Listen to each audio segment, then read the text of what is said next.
코로나19 사태가 좀처럼 가라앉을 기미가 보이지 않고 있습니다. 영국의 한 전문가는 어떤 형태로든 영원히 인류와 함께할 것이다 라고 경고하기도 했죠.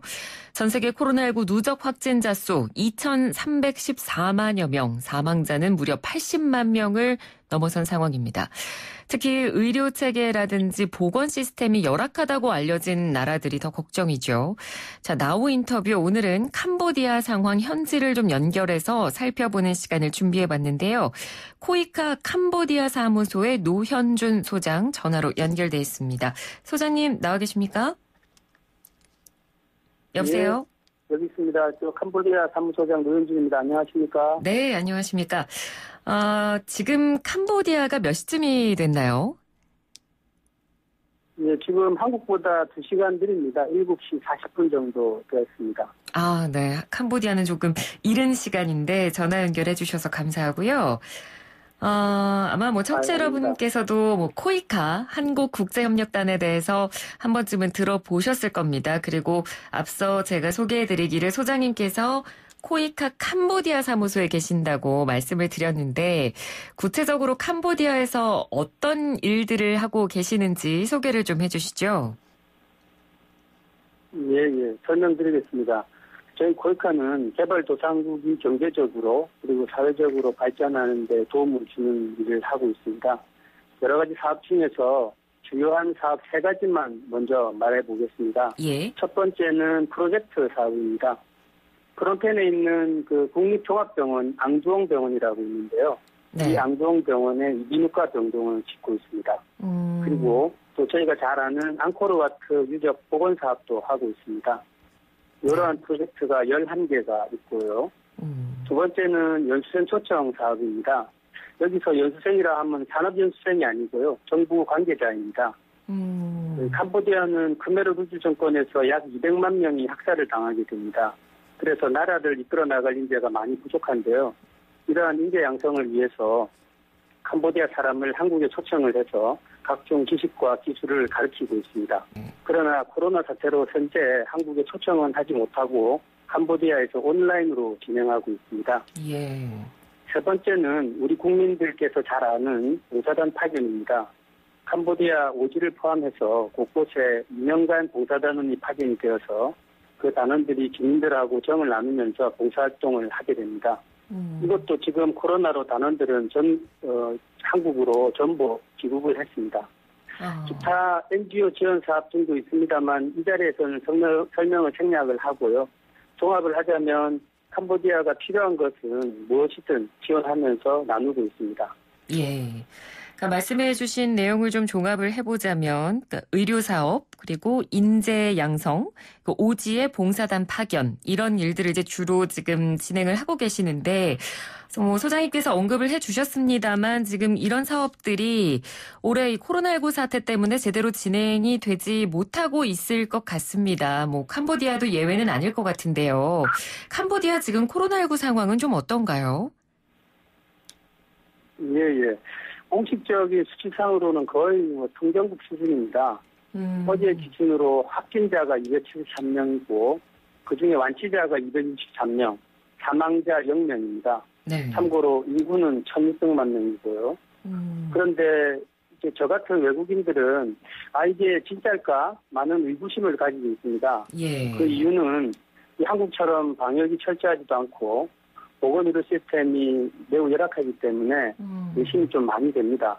네. 그런데 저희들은 이제 좋은 방향으로 생각하면서 항상 조심조심 하면서 생활하고 있습니다. 예. 그러니까 다른 국가에 비해서는 코로나19 사태 확산세가 수치상으로 느끼기에는 그렇게 크지 않은 것 같습니다만 말씀해 주신 대로 의료 보건 상황이 열악하기 때문에 확언할 수는 없는 상태라는 이야기신 것 같고요. 그러면 이 정부 정책들도 좀 궁금한데 이 코로나19 대비해서 일단은 학교는 휴교령이 내려진 상태라고 들었거든요. 지금도 학교는 문을 닫았습니까? 예, 여기서 휴교령은 코로나가 바로 하던 3월 16일 날 발동이 되었고요. 그동안의 수업은 방송을 포함해서 온라인으로 진행되어 왔습니다. 네. 그런데 이제 8월부터 상황이 좀 진전되는 그런 신호들이 느껴져서 우리나라 정부에서 일부 학교를 대상으로 보건부와 교육부의 방역 수칙을 엄격히 준수하는 조건으로 개교를 한 상황입니다. 그렇군요. 그러니까 일부 개교가 된 거고요. 네네. 그러면 일반 국민들의 일상생활 속에서 뭐 우리나라 같은 경우는 진짜 마스크 착용이 의무화가 최근에 이제 되기도 했었는데 뭐 마스크 착용이나 일상생활의 방역 수칙 부분은 어떻습니까? 예, 대부분 지금 상황이 조금 심각하지 않다고 느끼고 일반 국민들은 마스크를 잘 안 쓰는 그런 상황입니다. 그래서 그런 것들이 조금 문제 상황으로 볼 수 있겠습니다. 예. 뭐 일반적으로 그러면 뭐 술집이라든지 뭐 일반 자영업 이런 식당 이런 것들도 정상적으로 네네. 운영이 되고 있나요? 예. 이 식당들은 대부분 운영을 하고 있고요. 네. 다만 뭐 마사지 샵이라든지 이런 것들은 계속 금지하고 있는 상황입니다. 그렇군요. 알겠습니다. 그리고 특히 지난주 같은 경우에는 캄보디아의 신년 공휴일 행사가 연기됐었다가 크게 치러졌다고 들었었거든요. 근데 이렇게 공휴일 행사가 크게 치러지면 코로나 재확산에 대한 우려가 좀 컸을 것 같은데 어떻습니까? 예. 이 캄보디아 신년 연휴를 쫄지남이라고 합니다. 네. 쫄, 어디에 들어가다, 추남, 새해라는 뜻인데요. 예. 요 쫄지남이 원래는 4월이었는데 이것을 코로나 때문에 연기를 세우다가 지금 8월이 좀 코로나가 좀 많이 줄어든 상황을 유지를 하고 지난주에 5일 동안 연휴를 가졌습니다. 정부에서 위생수칙을 강조하기는 했습니다만은 이게 막 쫄지난 연휴가 끝났기 때문에 상황은 조금 지켜봐야 되지 않겠나 그런 생각이 듭니다. 네. 그러면 이 캄보디아 국민들은 이런 공휴일 연휴가 되면 뭐 일반적으로 우리나라 명절 연휴처럼 뭐 가족을 방문한다든지 뭐 여행을 간다든지 그런 식으로 좀 움직임이 많은가요? 네, 그렇습니다. 이게 저희 새해하고 똑같기 때문에요.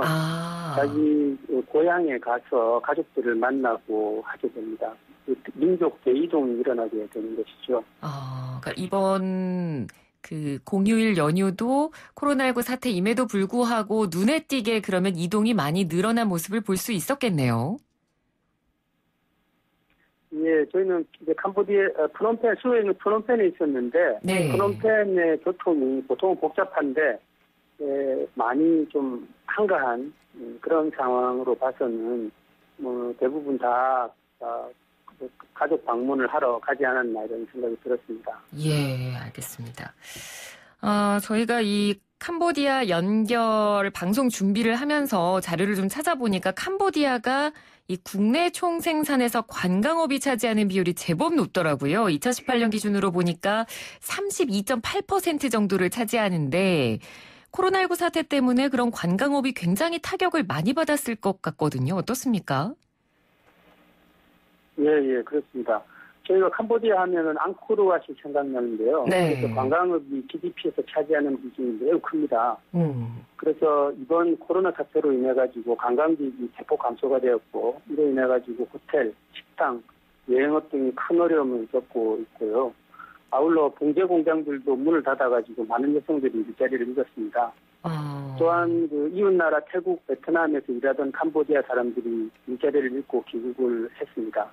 그래서 사회 전반에서 어려움이 가중되고 있는 상황이고요. 예.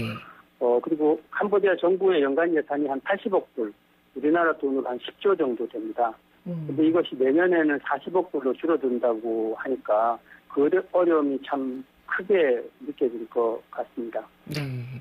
그 캄보디아에 계시는 우리 한인 동포분들도 관광업에 많이 종사하고 계시지 않습니까? 예, 그렇습니다.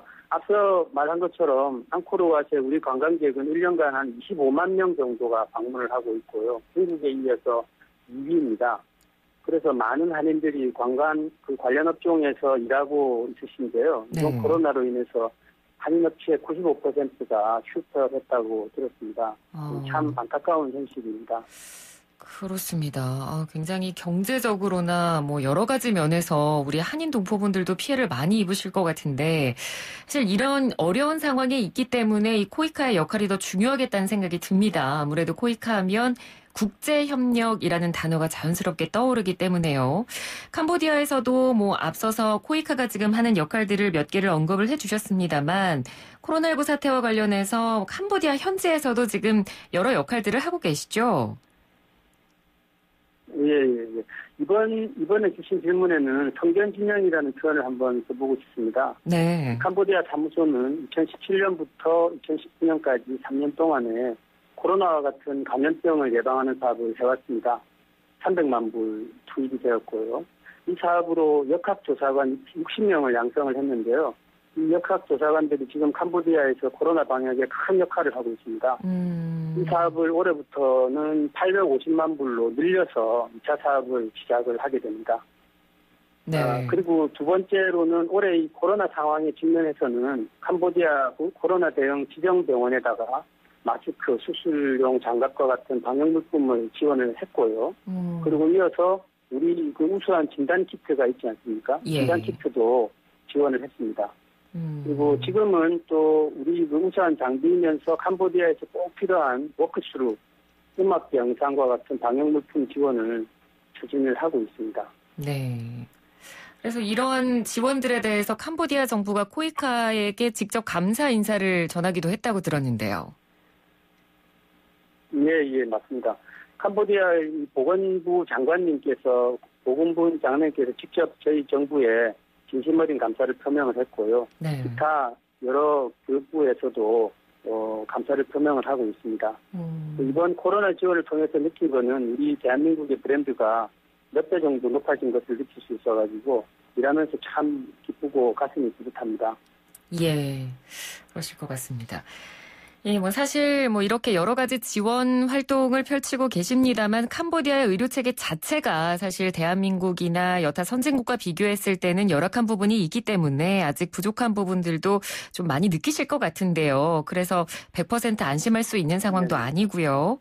캄보디아 현지에 계시면서 우리 한국을 대표하는 입장으로 앞으로 어떤 역할을 해 나갈 계획이신지 끝으로 좀 말씀 부탁드립니다. 예. 이번 코로나 바이러스는 다시 한번 세계가 연대하고 또 협력해야 한다는 것을 보여주었습니다. 이 감염병을 포함해가지고 환경, 젠더, 인권 이런 문제가 어느 한 나라의 문제가 아니고 지구적인 문제라는 것을 다시 한번 확실하게 저희들에게 알려주게 된 것 같습니다. 네. 이 개도국의 문제가 또 우리의 문제고 그래서 개도국의 문제를 해결하는 것이 우리의 문제를 해결하는 것과 같다고 볼 수 있겠습니다. 그래서 즉 상생이라고 할 수 있는데요.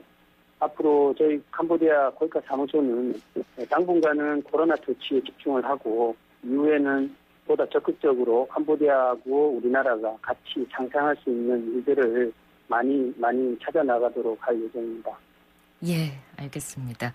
이런 국제적인 보건 위기 속에서 자국 우선주의가 지금 계속 팽배하고 있는 부분이 굉장히 우려스러운데 그런 상황 속에서 이렇게 국제적인 협력과 연대가 필요하다는 점 또 소장님께서 잘 짚어주신 것 같습니다.